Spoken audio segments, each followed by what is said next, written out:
அல்லேலூயா. எடுத்து வாசிக்கலாம். பிலிப்பியர் 2ஆம் அதிகாரம் 1ஆம் வசனம். ஆதலால் கிறிஸ்துவுக்குள் யாதொரு ஆறுதலும் அன்பினாலே யாதொரு தேறுதலும் ஆவியின் யாதொரு ஐக்கியமும் யாதொரு உருக்கமான பட்சமும் இரக்கங்களும் உண்டானால். அல்லேலூயா, அல்லேலூயா. ஆமென். கர்த்தர் நல்லவர். இங்கே ஆண்டவர் அழகா விவரிச்சு சொல்லணும்னு சொல்லுவாங்கள்ல, என்னென்ன காரியம் ஆவியினாலே நடக்கிறது என்பதை அழகா தெளிவாக ஆண்டவர் வாஸ்தி மூலமாக எழுதி கொடுத்திருக்கிறார். கவனிங்க. யாதொரு ஆறுதலும், கிறிஸ்துவுக்குள் யாதொரு ஆறுதலும், அன்பினாலே யாதொரு தேறுதலும், ஆவியினால் யாதொரு ஐக்கியமும் உருக்கமும் பட்சமும் இரக்கமும் என்ன செய்யுமா உண்டானால் நீங்கள் ஏக சிந்தையும் ஏக அன்பும் உள்ளவங்களாயிருந்து இசைந்த ஆத்துமாக்களாய் ஒன்றையே சிந்தித்து என் சந்தோஷத்தை என்ன செய்யுங்க. அல்லேலூயா. ஆண்டவருக்கு ஒரு விருப்பம் உண்டு, தேவனுக்கு ஒரு சித்தம் உண்டு, அவருக்கு ஒரு எண்ணம் உண்டு. என்னன்னா, நாம் அவர் இருதயத்தை பூரிக்க செய்கிறவர்களாக இருக்க வேண்டும். அல்லேலூயா. நீங்கள் அவருடைய இருதயத்தை மகிழ செய்வீர்களானால் உங்கள் இருதயம் அதிசயப்பட்டு பூரிக்கும். அல்லேலூயா. ஆண்டவர் சொல்கிறாரு, முதலாவது தேவனுடைய ராஜ்யத்தை முதலாவது என்னுடையதை நீங்கள் தேடுவீர்கள். ஆனால் முதலாவது என்னை நீங்கள் நோக்கி பார்ப்பீர்கள் என்று சொன்னால் நான் உங்களை என்ன செய்வேன். ஆமாம், நானும் உங்களை தேர்தலடைய செய்து ஆறுதலடைய செய்து தேற்றி ஆற்றி உங்களை யாதொரு தேர்தலினாலும் யாதொரு ஐக்கியத்தினாலும் உருக்கமாய் பட்சமாய் இரக்கமாய் என்ன செய்வேன், நடத்துவேன். அங்கே உண்டானால் அப்படின்னா மனிதர்களுக்குள்ளே உண்டானால் என்று சொல்லி அங்கே எழுதும் பொழுது பரிசுத்த ஆக்கியோன் அப்படியா எழுதுகிறார். மனிதர்களுக்குள்ளே அது உண்டானால், நமக்குள்ளே அது இருக்குமானால், நாம் அப்படிப்பட்ட இருதயத்தை உடையவர்களாய் மாறுவோமானால் நமக்குள்ளே சந்தோஷம் நிறைவாய் காணப்படும். அல்லேலூயா. செய்தியின் தலைப்பு கிறிஸ்துவின் சிந்தையை நிறைவேற்றுங்கள். அல்லேலூயா. கிறிஸ்துவின் சிந்தையை நிறைவேற்ற, கிறிஸ்துவின் சிந்தையை அறிந்தவர்களாய் நாம் காணப்பட வேண்டும். அவருடைய எண்ணம் என்ன என்பதை நாம் அறிந்து கொள்ள வேண்டும். அவருடைய திட்டம் என்ன என்பதை நாம் அறிந்து கொள்ள வேண்டும். அவருடைய விருப்பம் என்ன என்பதை நாம் அறிந்து கொள்ள வேண்டும். அல்லேலூயா. ஆமென். 4ஆம் வசனம் இப்படியாய் சொல்லுகிறது. அதே பிலிப்பியர் 2:4 அவனவன் தனக்கானவைகளை அல்ல, யாருக்கான நோக்கணுமா, பிறனுக்கானவைகளை நோக்குவானாக. கிறிஸ்து இயேசுவில் இருந்த சிந்தையே உங்களிலும் இருக்க கடவது. அல்லேலூயா. ஆமென். இங்கே அப்போஸ்தலனாகிய இந்த தேவ மனுஷன் ஆக்கியோன் இப்படியா எழுதுகிறார், எது தேவனுக்கு சந்தோஷத்தை கொண்டு வரும், எது தேவனுக்கு மகிழ்ச்சியை கொண்டு வரும், எது தேவனுடைய இருதயத்தை சந்தோஷிக்க பண்ணும், எது தேவனுக்கு பிரியமாக இருக்கும் அப்படின்னா, எனக்கானவைகளை அல்லாமல் நான் பிறனுக்கானவைகளை தேடுவேனானால் அது தேவனுக்கு பிரியமானதாய் காணப்படுகிறது. அல்லேலூயா. நாம் நமக்குடைய காரியங்களை பார்த்துக்கொள்ளணும், எல்லாம் சரிதான். ஆனாலும் ஆண்டவர் இந்த உலகத்தில் வந்ததன் நோக்கம், தேவன் இந்த உலகத்துக்கு வந்து பிறந்ததன் நோக்கம் தன்னை காப்பாற்றிக் கொள்ளவோ, தன்னை வெளிப்படுத்தவோ, தான் யார் என்பதை பிரசித்தப்படுத்தவோ அதற்காக அவர் இந்த உலகத்துக்கு வரல. அவர் தன்னையே இந்த உலகத்திற்கு கொடுப்பதற்காக வந்தார். அல்லேலூயா. ஆமென். ஆமென். நம்ம இருக்கிற காலம் கிருபையின் காலம் என்று சொல்லப்படுகிறது. இது கடைசி காலம் என்றும் பேர் மாறிக்கொண்டே வருகிறது. அல்லேலூயா. ஆமாம், முதல்ல நம்ம இருந்த காலம், ஆமாம், அது வெளிப்படுத்தது மல்கியாவுக்கும் மத்தேயுக்கும் நடுவில் இருண்ட காலம். அதுக்கப்புறம் மத்தேயுவிலிருந்து கிருபையின் காலம். இப்போ நம்ம ஆமாம் கிட்டத்தட்ட பிலமோன் கிட்ட வந்துட்டோம்னு நினைக்கிறேன். அல்லேலூயா. ஆமாம், இன்னும் கொஞ்சம் தான் இருக்குது. யூதா ஒரு அதிகாரம், அவ்வளோதான். ஒரு அதிகாரம் சீக்கிரமாக கடந்து போயிடும். அடுத்து வெளிப்படுத்தல் தான். அல்லேலூயா. ஆமாம், கிருபையின் காலம் மத்தேயுவிலே ஆரம்பிச்சிருச்சு. இப்போ நம்ம எங்கே வந்துட்டோம், வெளிப்படுத்தல் கிட்ட நெருங்கிட்டோம். இப்போ நமக்கு இந்த காலம் இப்போ எப்படி மாறிக்கொண்டு வருகிறது, கேட்கிற காரியங்கள், பார்க்கிற விஷயங்கள், இதெல்லாம் பார்க்கும் பொழுது காலம் கடைசியாய் மாறிக்கொண்டு இருக்கிறது. அல்லேலூயா. அறிவு பெருக்குமா, அறிவு பெருத்து மிகவும் பெருத்து அது ஒரு எல்லை இல்லாமல் போகும்போது முடிவு வரும். அல்லேலூயா. ஆமாம், எல்லாம் இல்லாமல் போகும்போது ஒரு முடிவு, அறிவு ரொம்ப பெருகும். அது கடைசி எப்படி போய் முடியும்னா, கடவுள் என்பவர் ஒருவர் இல்லை. அதுதான் அந்த அறிவு முதிர்ச்சியுடைய டெட் எண்ட். என்னது தான்? கடவுள் இல்லை. மனுஷனால் எல்லாம் செய்ய முடியும். அவன் நினச்சா எல்லாத்தையும் செய்ய முடியும். ஒரு ராக்கெட் செஞ்சு சந்திரனுக்கு போக முடியுமானா போக முடியும். தண்ணி இருக்கிற செவ்வாய் கிரகத்தில் தண்ணி இருக்குதான்னு டெஸ்ட் பண்ண முடியுமானா டெஸ்ட் பண்ண முடியும். அங்கேருந்து மண்ணை கொண்டு வந்து சாம்பிள் பார்க்க முடியுமானா முடியும். என்ன வேணாலும் செய்ய முடியும். மனுஷனால் முடியாதது ஒன்றும் இல்லை. அதுதான் அறிவு பெருக்கத்தினுடைய கடைசி வார்த்தை. அதுதான் கடவுள் இல்லை, தெய்வம் இல்லை. தெய்வம் இல்லைனாலே தெய்வ பயம் என்ன செய்யாது, இருக்காது. வாழ்க்கை வாழத்தான். அதனால் எப்படி வேணாலும் என்ன செய்யலாம், வாழலாம் அப்படின்ற கோட்பாடு நிறைய விஷயங்கள் வந்துடும். எல்லாம் அக்செப்ட் பண்ணக்கூடியதாகவே இருக்கும். இதில் பெரிய விஷயமே என்னென்னா, அதை நீங்கள் அக்செப்ட் பண்ண முடியும். ஆமாம், கரெக்டு தானே, வாழ்க்கை வாழ்கிறது தானே. வாழ்க்கை வாழ்கிறதுக்காக வேறு எதுக்குமா? இதை அக்செப்ட் பண்ணி தானே ஆகணும். ஆனால் எப்படி வாழணுன்றது தான் வேதம் சொல்லுது. ஆமே, இவங்க எல்லாமே ஒரு கணிப்போடவே போவாங்க. அறிவு பெருக்கும். தேவனுக்குரியதை அல்ல, பிறனுக்குரியதை அல்ல, வேறு எதற்குரிய செய்ய மாட்டாங்களாம், யோசிக்க மாட்டாங்க. தான், தனது, என்னுடையது. ஒரு வீடியோ ஒன்று பார்த்தேன். நான் பார்த்து 4-5 வருஷம் 7-8 வருஷம் இருக்கும், 10 வருஷம் கூட இருக்கலாம். அப்போவே நான் பார்த்த வீடியோ என்னென்னா, 2050 உலகம் எப்படி இருக்கும் அப்படின்னு ஒரு வீடியோ ஒன்று, சின்ன ஒரு காணொளி போட்டிருந்தாங்க. அதில் குழந்தைங்க பிறக்குது, அம்மா அப்பா கிட்டேயே குழந்தைங்க என்ன செய்யலை, வளரல. அது பிறந்த உடனே ஹாஸ்பிட்டல்லையே கையில் ஒரு டேக் போடுறாங்க, அது ஒரு QR கோடு கொடுக்குறாங்க, அது கழுத்தில், அது கையில் ஏதோ ஒன்று பதிக்கிறாங்க. அது இன்னாருடைய பிள்ளைன்றது மட்டும்தான் அதுக்கு அந்த அந்த டேகு. மற்றபடி அது அம்மா அப்பா கூட என்ன செய்ய மாட்டுது, பார்க்க மாட்டுது. பால் கொடுக்கறதுக்கு 2 மிஷின் வருது, வாயில் பால் புட்டி வைக்குது, நல்லா பால் குடிக்குது. நடக்கிறதுனா என்னன்னே தெரில அதுக்கு. அல்லேலூயா. காலில் நடக்கிறோம்ல அப்படின்னா என்னன்னே அதுக்கு தெரியாதான். அந்த வீடியோவில் அப்படி போடுறாங்க. அது ஒரு சின்ன பக்கெட் மாதிரி இருக்குது, ஒரு சேர் மாதிரி இருக்குது, அதுலேயே தான் போகுது. ஒரு ஒரு ஒரு உலகமே ஒரு எலக்ட்ரிசிட்டிலேயே தான் செய்யுது, இயங்குது. ஒரு எலக்ட்ரிக்லேயே இயங்குது. அதுக்கு ஒரு தண்டவாளம் மாதிரி ஒரு கோடு இருக்குது, அதில் அப்படியே போகுது, அதுலேயே வருது, அப்படியே அதுவே தாளாட்டுது, அதுவே தூங்க வைக்குது, அதுவே சாப்பாடு கொடுக்குது, சரளுக்கு அதுவே கலக்குது. எல்லாமே ஹாஸ்பிட்டலுக்குள்ளேயே 5 வயசு வரைக்கும். அதுக்கப்புறம் திரும்பி அதே மாதிரி தான். அடுத்து எங்கே படிக்க போனோம் இல்லையா, ஸ்கூலு. அதுக்கப்புறம் வாழ்க்கை ஃபுல்லாக அவங்க அம்மா அப்பாவை பார்த்த மாதிரி அதில் காட்டவே இல்லை. மொத்தமே 2050 இப்படி தான் என்ன செய்ய போகுது, உலகம் இருக்க போகுது. குழந்தைங்க இப்படி தான் இருக்க போகுது. இப்போவே லேட்டஸ்ட்டாக ஒரு வீடியோ பார்த்தேன். உங்களுக்கு எந்த மாதிரி குழந்தை வேணும்? உங்களுக்கு எந்த மாதிரி குழந்தை வேணும்? அறிவாளியாக வேணுமா, குண்டா வேணுமா, ஒல்லியாக வேணுமா, ரொம்ப ஸ்காலராக வேணுமா? காய்கறி கடையில் போய் என்ன நீங்கள் கேட்டு வாங்குவீங்களோ அது எல்லா லிஸ்ட்டையும் கொடுக்குறேன். ஸ்போர்ட்ஸில் ஆர்வம் இருக்கணுமா? இதெல்லாம் எப்படிறானா, ஒரு பெரிய ஸ்டேடியம் மாதிரி இருக்குது. ஸ்டேடியத்தில் இவ்வளோ பெரிய முட்டை இருக்குது, முட்டைக்குள்ளே குழந்தை இருக்குது, முட்டைக்குள்ளே குழந்தை இருக்குது. இந்த குழந்தைய நீங்கள் ஆர்டர் பண்ணி வாங்கிக்கலாம். இன்னும் ஒரு நாட்களில் வரப்போகுது. அறிவு பெருக்க பெருக்க அழிவு ஆரம்பம் ஆகும். சொல்கிறார்ல, அவைகள் தீவிரமாய் வரும், உன் ஜன்னலுக்குள்ளே பூந்து வரும், வீட்டுக்குள்ளே மதில் மேலே ஏறி வரும். என்ன வரும்? அறிவு பெருத்ததுனால எது வந்ததோ அது வரும். ரோபோட் வரும், எல்லாம் உள்ள என்ன செய்யும்? ஆமாம், ஈவு இரக்கம், குழந்தை, பெரியவங்க, வயதானவங்க, நடக்க முடிஞ்சவங்க, நடக்க முடியாது, அப்படி எதுவும் பாரபட்சம் பார்க்காது. அதுக்கு ஈவு இரக்கமே கிடையாது. அது ஒரு மிஷின், மனிதனால் உருவாக்கப்பட்ட, அறிவினால் உருவாக்கப்பட்ட ஒரு பொருள். அதுக்கு அழிக்க மட்டும்தான் அதுக்கு தெரியும். ப்ரோக்ராம் பண்ணிட்டான் அப்படின்னா யாரையும், உருவாக்கினவனையும் என்ன செய்யாது, பார்க்காது. அது அழிக்கணும்னா அழிக்கும், அவ்வளவுதான்.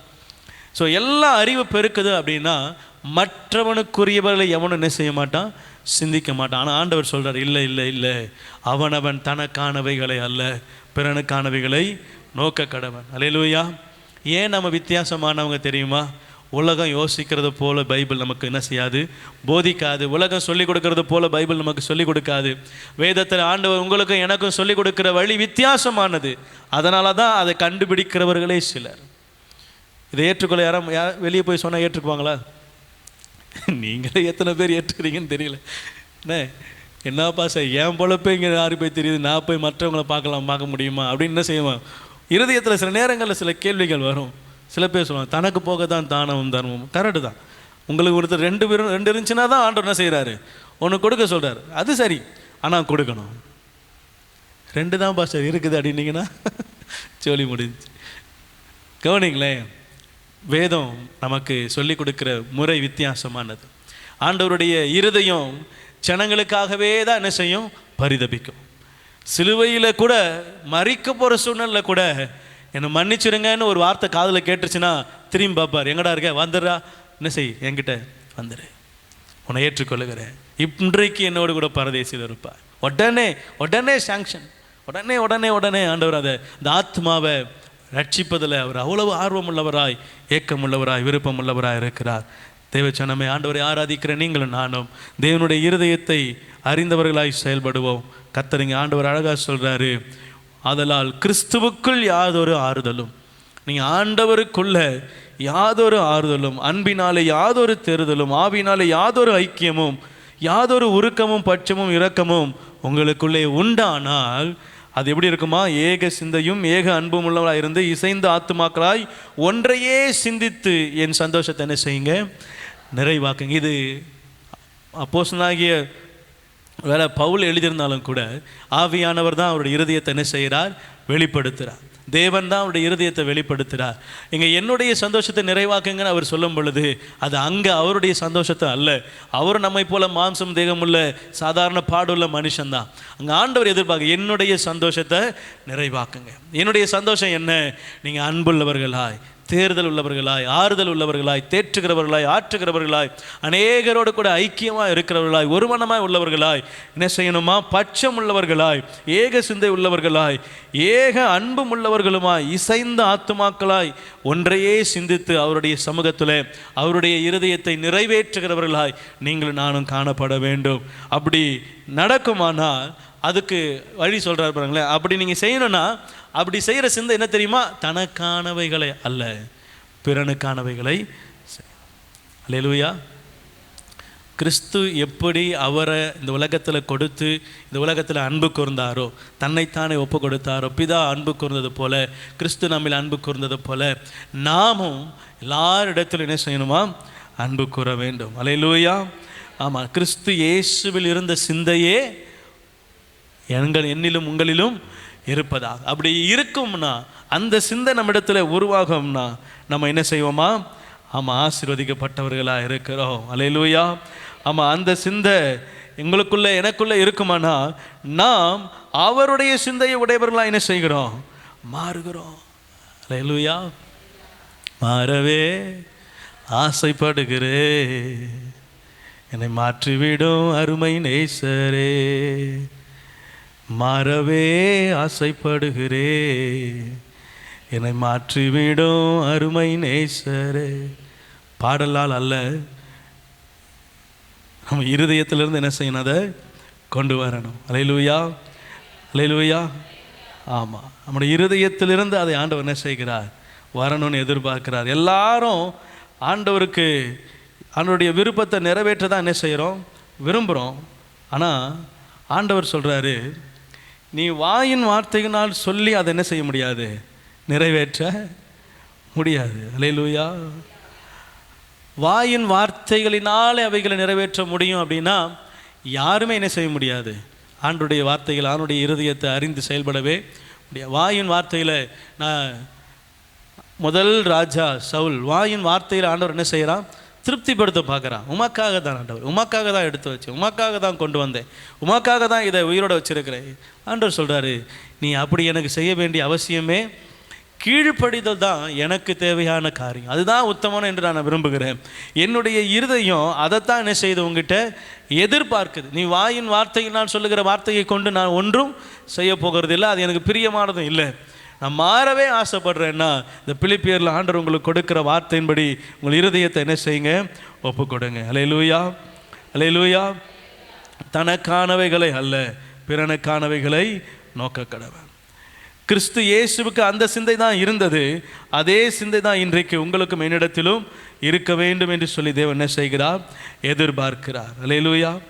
அதற்காக தான் கர்த்தர் நம்மிடத்தில் சில காரியங்களை அறிவுறுத்துகிறார், சில காரியங்களை வெளிப்படுத்துகிறார், சில வார்த்தைகளை கொண்டு உங்களோட என்னோடு கூட என்ன செய்கிறார், பேசுகிறார். அதுக்கு நீங்கள் அந்த அதிகாரம் முழுசும் வாசிங்களேன். ஆண்டவர் அதற்காக என்னென்னா செய்தார். முதல் 3 வசனம் தான் உங்களிடத்தில் என்ன இருக்கணும், எது சந்தோஷம்னு சொல்லி சொல்கிறார். அது கீழே வாசித்து பார்த்தீங்கன்னா, நான் அடிமையின் ரூபம் எடுத்தேன், நான் இப்படித்தான் இந்த உலகத்துக்கு வந்தேன், நான் இப்படித்தான் இருந்தேன், ஆண்டவர் தான் எனக்கு முன்னோடி, அவர் தான் எனக்கு முன்மாதிரி என்று நாம் சொல்வோமானால், அவரை நம்ம முன்பதாக வைத்து என்ன செய்யணும், அவரை போலவே நடக்க நாமளும் கற்றுக்கொள்ள வேண்டும். அல்லேலூயா, அல்லேலூயா. ஆமாம், 7ஆம் வசனம் 8ஆம் வசனம் வாசித்தீங்கன்னா, தம்மை தாமே வெறுமையாக்கி அடிமையின் ரூபம் எடுத்து மனுஷ சாயலானார். அவர் மனுஷ ரூபமாய் காணப்பட்டு மரண பரியந்தம், அதாவது சிலுவையின் மரண பரியந்தம் தன்னை கீழ்ப்படுத்தினவராகி தம்மை தாமே தாழ்த்தினார். அதனால் தேவன் எல்லாவற்றினுக்கும் மேலாக அவர் என்ன செய்தாரா? அல்லேலூயா, அல்லேலூயா. நீங்கள் இதை கவனிக்கிறீங்களா? அந்த வார்த்தையை நீங்கள் யோசிக்கிறீங்களா? உங்களுக்கு எப்படி புரிந்து கொள்கிறீங்களா? ஆண்டவர் எப்படி சொல்கிறார் பாருங்களேன். நான் என்னை தாழ்த்தினேன், நான் என்னை தேவனுடைய கருத்துக்களை தேவன் பிதாவுடைய சித்தத்துக்கு ஒப்பு கொடுத்தேன், என்னை முழுவதுமாய் அவருடைய சமூகத்தில் அர்ப்பணித்தேன், நான் அடிமையின் ரூபம் எடுத்தேன், தம்மை தாமே தாழ்த்தினேன். அதற்கு ஆண்டவர் கொடுத்த வெகுமதி என்ன? அதற்கு அவர் தேவன் எல்லாவற்றுக்கும் மேலாக அவர் என்ன செய்தாரா? உயர்த்தி வானோர் பூதலத்தோர் பூமிக்கு கீழானோர் யாவருடைய முழங்காலும் முடங்கும்படி செய்தார். அல்லேலூயா, அல்லேலூயா. இதால் ஒரு வசனம் இருக்குது, அவர் ஏறினார் என்று சொல்லும் பொழுது அவர் இறங்கினார் என்று வெளிப்படுகிறது அல்லவா? அவர் இறங்கினார் என்றால் எங்கே இறங்கினார்? பாதாளத்துக்கு இறங்கினார். அங்கே இருக்கிற ஆவிகளுக்கு பிரசங்கம் பண்ணினார். 3ஆம் நாளில் அவைகளும் என்ன செய்தார்? கூட்டிக் கொண்டு பரமேறினார் என்று சொல்லி நம்ம அங்கே வாசிக்கிறோம். கவனிங்க, இப்பொழுது இங்கே ஆண்டவர் சொல்கிறாரு, அவர் தன்னை தாழ்த்துறார், அடிமையின் ரூபம் எடுத்தார். அடிமையின் ரூபம் எடுத்து தன்னை முழுவதுமாய் மனுஷ சாயலாக்கி மரண பரியந்தம், அதாவது சிலுவையின் மரண பரியந்தம் தம்மை தாழ்த்தினார். தாழ்த்தினார் அப்படின்னா உடனே அவர் தன்னை தாழ்த்தின உடனே கீழே இறங்கிட்டாரா? அவர் அப்படியே இல்லாமல் போயிட்டாரா? அல்லேலூயா. நம்மளே நிறைய பழமொழி சொல்லலாம், இறைக்கிற கிணறு ஊறும், இறைக்காத கிணறு. அந்த கான்செப்ட் வேணாம் பாஸ், இதிலே முடிச்சுக்கிறோன்றீங்களா? இல்லை, இறைக்கிற கிணறு தான் சரி ஊறும். என்ன நீதிமொழிகளை சொல்லுகிறது, என்ன செய்ய மாட்டானா கஞ்சன், காக்கா விரட்டுறதுக்கு சாப்பாடுக்கு கூட என்ன செய்ய மாட்டான், ரொம்ப பிசினித்தனம் பண்ணுவானா. வாரி இறைத்து விருத்தி அடைந்தாரும் உண்டு, கட்டி கட்டி பொத்தி பொத்தி வச்சு இழந்து போனாரும் தரித்திரனானவரும் உண்டு. ஆண்டவர் சொல்கிறாரு, நான் ஐஸ்வர்யவானாக இருக்கிறேன், என் பிள்ளைகள் நீங்கள் என்ன செய்யுங்க? ஐஸ்வர்யவான்களாய் இருங்க. எப்படி இருக்கணும்? ஆண்டவர் நம்மளை ஐஸ்வர்யவானா எப்படி மாற சொல்கிறார் தெரியுமா? கொடுங்கள், அப்பொழுது உங்களுக்கு கொடுக்கப்படும். அல்லேலூயா. ஆமாம், கர்த்தருக்கும் கொடுக்கணும். கஷ்டப்படுற யாராவது உங்கள் இருதயத்தில் உங்கள் சிந்தையில் கண்களுக்கு படுவாங்கன்னா, உங்களுக்குள்ளே இருக்குமானா கடன் வாங்கி என்ன செய்யக்கூடாது? பாஸ்டர் கொடுக்க சொன்னார், ஐஸ்வர்யவானாய் மாறுவதற்கு கடன் வாங்கி ஆகலும் நான் ஐஸ்வர்யவானாய் மாறு. மேலும் கடன்காரனாக இருவீங்க. அப்படி இல்லை, உங்களிடத்தில் இருக்கிறத என்ன செய்யுங்க? பகிர்ந்து கொடு. அல்லேலூயா. உங்களுக்குள்ளே இருக்கிறது ஆண்டவர் கொடுத்ததுலேருந்து என்ன செய்யுங்க? நீங்கள் இறைச்சி பாருங்களேன், அது பெருகும். ஆமென். சபையின் ஆசீர்வாதம் அதுதான். தேவன் வேதத்தின் ஆசீர்வாதத்தை அப்படி தான் வச்சிருக்கிறார். முதல்ல போய் எனக்கு ஒரு அடையை கொண்டு வா. ஒரு அடை தான் வரும், பரவாயில்ல, அந்த ஒரு அடை என்ன செய்வா? கொண்டு வா. அந்த ஒரு அடை கொடுத்ததுனால பஞ்சகாலம் முழுசும் என்ன செய்யலையா? மாச்சட்டியில் மா குறைஞ்சி போல, எண்ணெய் சட்டியில் எண்ணெய் குறைஞ்சி போல. ஏன் அப்படி குறைஞ்சி போல அப்படின்னா, கர்த்தருடைய இருதயத்தை அறிந்து நம்ம செயல்பட்டோம் அப்படின்னா அது என்ன செய்யும்? நடக்கும். ஆண்டவர் சொன்னதுக்கு கீழ்ப்படிந்தோன்னா இல்லை அப்படின்னாலும் அது இருக்கிறதா மாறும். ஆமென். அல்லேலூயா. உங்கள் இருதயம் அதை ஒற்றுக்கொள்கிறதா? உங்கள் இருதயம் விசுவாசிக்குதா? ஆமென். ஆண்டவர் எனக்கிட்ட கொடுத்துருக்கிறதுல நான் ஆண்டவருடைய நாமத்து மகிமைக்காக எடுத்து சில காரியங்களை கொடுக்கும்போது அது எனக்கு ஆசீர்வாதமாய் மாறுது. அது எனக்கு ஆசீர்வாதமாய் கர்த்தர் மாற்றி கொடுக்கிறார். அல்லேலூயா. மீண்டும் சொல்கிறேன், கடன் வாங்கிலாம் கொடுக்கக்கூடாது. இல்லைன்னா இல்லைன்னு கூட சொல்லலை. ஏன்னா அவரோட காரில் உட்காந்துருந்தேன், ஒரு அம்மா வந்து என்கிட்ட ஒரு பிள்ளையை இடுப்பில் வச்சுட்டு கேட்டாங்க. நான் சொன்னேன், நான் காருக்கு உள்ளே இருக்கிறேன், நீங்கள் காருக்கு வெளியே இருக்கிறீங்க, அவ்வளோதான் வித்தியாசம், மற்றபடி வேறு ஒரு வித்தியாசமும் இல்லைங்க. இன்னும் நீங்கள் வெளியே இருக்கிறீங்க, நான் உள்ளே இருக்கிறேன். இதுவும் என் கார் கிடையாது, நான் வெளியே இருக்க வேண்டியது ஆள் தான், நான் உள்ளே என்ன செய்கிறேன்? ஏதோ உக்காந்துருக்கிறேன், மன்னிச்சிருங்க. அல்லேலூயா. காரில் 150 ரூபா இருக்கு, என் காசு இல்லை, எடுத்து கொடுக்கக்கூடாது. அது என் காசாக தான் என்ன செய்யலாம்? அல்லேலூயா. புரியுதா? நம்மகிட்ட இருந்தால் இருக்குதுன்னா, கர்த்தர் கொடுத்துருக்கிறாருன்னா அது மனப்பூர்வமாக என்ன செய்யணும்? கொடுக்கணும். அல்லேலூயா, அல்லேலூயா. நான் போன வாரத்துக்கு போன எப்பயோ சொன்னேன், ஒருத்தர் மதுரையில் சாப்பாடு கேட்டார்.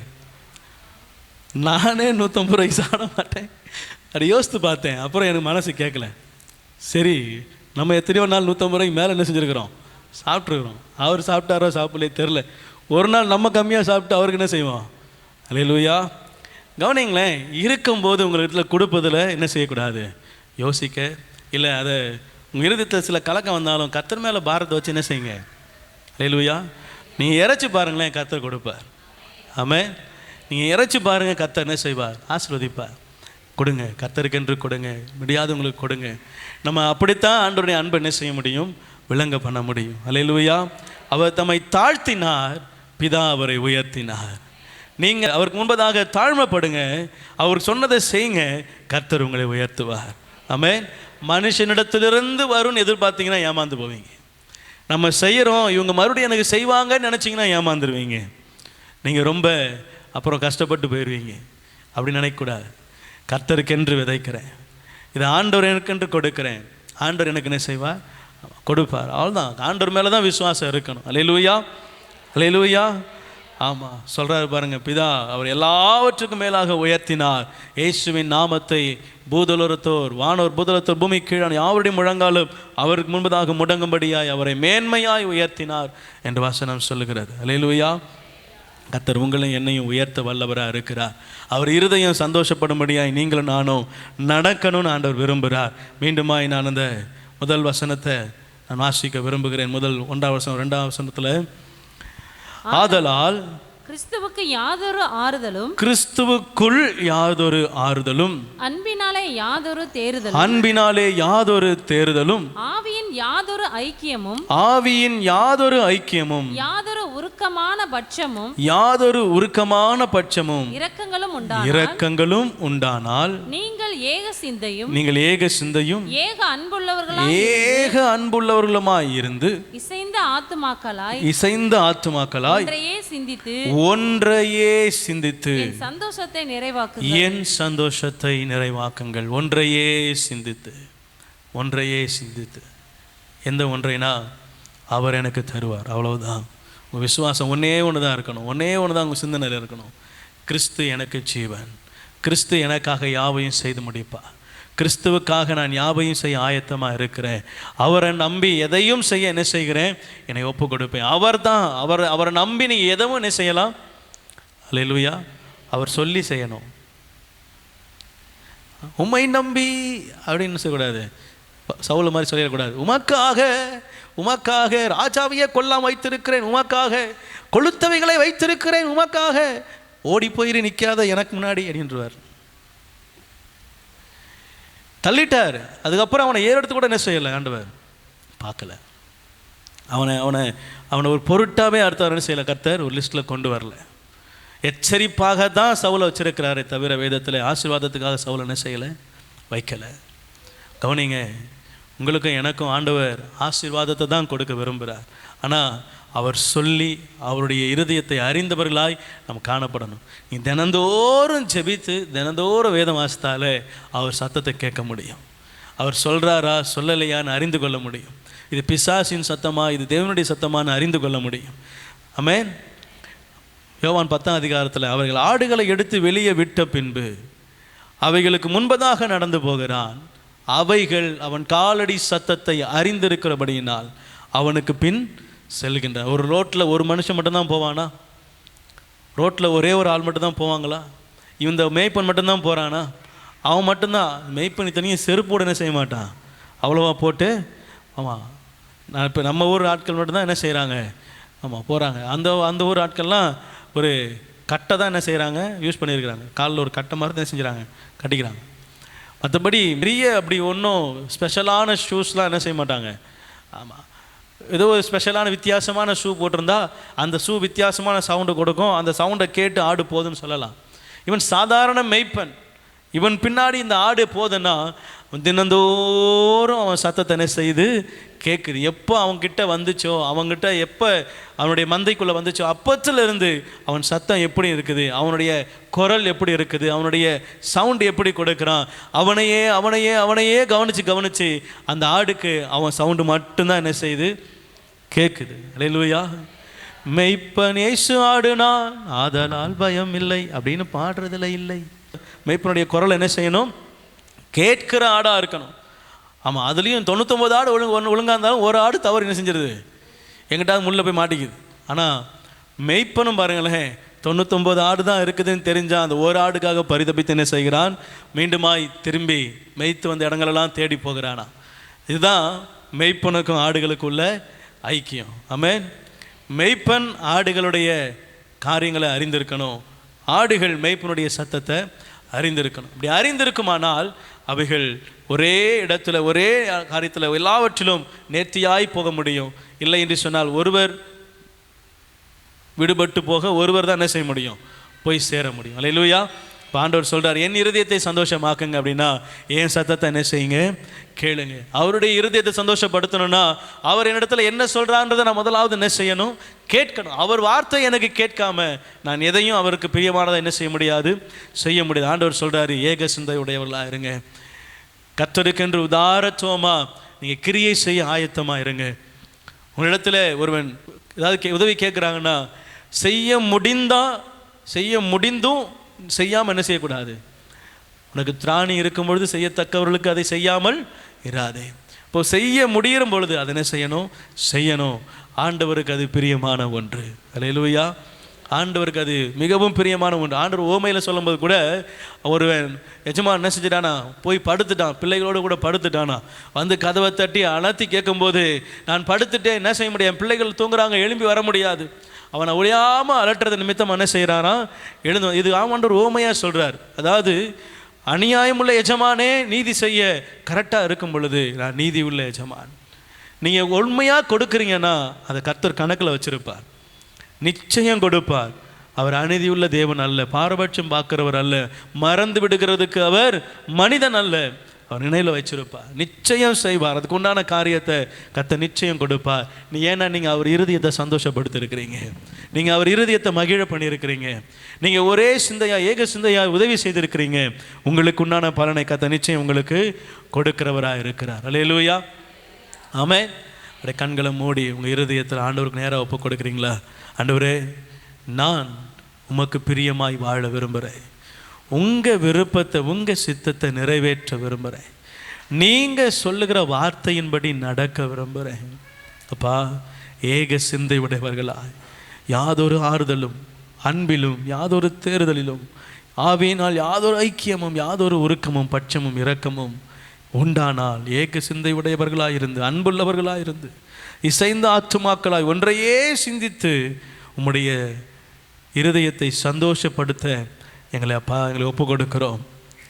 நாங்கள் எங்களுக்கானவைகளை அல்ல பிறனுக்கானவைகளை நோக்கவும். அன்றைய காலம் கடைசியாக இருக்கிறது. இனி நான் என்று வாழ்வதில் அர்த்தம் இல்லை, இனி எனக்காக நான் வாழ்வது நியாயம் அல்ல.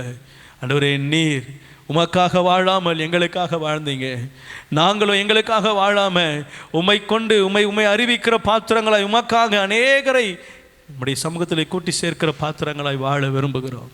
எங்களை அர்ப்பணிக்கிறோம், எங்களை தாழ்த்துகிறோம். தாமை வெறுமையாக்கி அடிமையின் ரூபம் எடுத்து மனுஷ சாயலானீங்களப்பா. ஆண்டவரே, தெய்வ சாயலை விட்டு மனுஷ சாயலுக்கு வந்தீங்களே, ஆனாலும் பிதா உம்மை எல்லா நாமத்துக்கும் மேலான நாமத்தில் உயர்த்தினார். இதை எங்களுக்கு எழுதி வச்சிருக்கிறீங்க. இதை நாங்கள் படிக்கும்போது நாங்கள் எங்களை உமக்கு முன்பதாக தாழ்த்தும் பொழுது நீர் நிச்சயம் எங்களை ஒரு உயர்த்த வல்லவராக இருக்கிறீர் என்ற விசுவாசம் எங்களுக்குள்ளே பெருக வைக்கிறதுக்காய் ஸ்தோத்திரம். என் தேவன் என்னை கைவிட மாட்டார். நான் செய்கிற காரியங்கள் கர்த்தருக்கு பிரியமானவைகளாக இருக்கும் பொழுது கர்த்தர் ஒரு நாளும் என்னை மறந்து விடுகிறதுக்கு அநீதி உள்ளவர் அல்லவே. அவர் நீதி உள்ள நியாயாதிபதி, அவர் நீதி உள்ள தேவன். நித்தியமாய் நீதியாக எங்களை நடத்த வல்லவராக இருக்கிறவர் கருத்தை எங்களை ஒப்பு கொடுக்கிறப்பா. ஆளுகை செய்யுங்க, சபை ஒப்பு கொடுக்கிற இப்பொழுதும் தன்னுடைய ஆவி ஆத்மா சரீரத்தை ஆண்டவரே உமக்கு நேராய் ஒப்பு கொடுக்கிற ஒவ்வொரு ஆத்மாவையும் கரத்தில் கொடுக்கிறேன். ஆண்டவரே, 5 கன்னிகள் புத்தியுள்ள கன்னிகள் என்று வேதத்தில் வாசிக்கிறோம். அதே போல நாங்களும் புத்தியுள்ள கன்னிகைகளாய் தீவட்டிகளை பிடித்தவர்களாய் எண்ணெயை பேந்தி கொண்டு நிற்கிறவர்களாய், உடைய வருகையிலே உமக்காக காத்திருந்து உடைய வருகையிலே உமோடு கூட சேர்கிறவர்களாய் நாங்கள் புத்தி உள்ளவர்களாய் மாற ஆண்டவரே எங்களுக்கு போதித்து நடத்துகிறீர். நாங்கள் இன்னும் உமக்குள்ளே வளர, இன்னும் உமக்குள்ளே எழும்ப, இன்னும் உமக்குள்ளே பிரகாசிக்க, இன்னும் வெளிச்சம் கொடுக்க, அநேகருக்கு ஆண்டவரே உம்மை குறித்து சொல்ல, விளக்கத்தனில் ஏற்றப்பட்ட விளக்காய், சாரமுள்ள உப்பாய், ஆண்டவரே மலை மேல் உள்ள பட்டணமாய் நாங்கள் காணப்பட எங்களுக்கு கிருபை தாங்க. உடைய கரத்தில் சபையை ஒப்பு கொடுக்கிறேன். கேட்ட வார்த்தையை கேட்ட ஒவ்வொரு ஒப்பு கொடுக்கிறேன். பார்த்து கொண்டு இருக்கிற ஒவ்வொரு காயும் செபிக்கிறேன். ஆண்டவரே குறைவுகளை நிறைவாக்குங்க, ஆசீர்வதிங்க. பலவீனங்கள் மாறட்டும், சுகவீனங்கள் மறையட்டும்.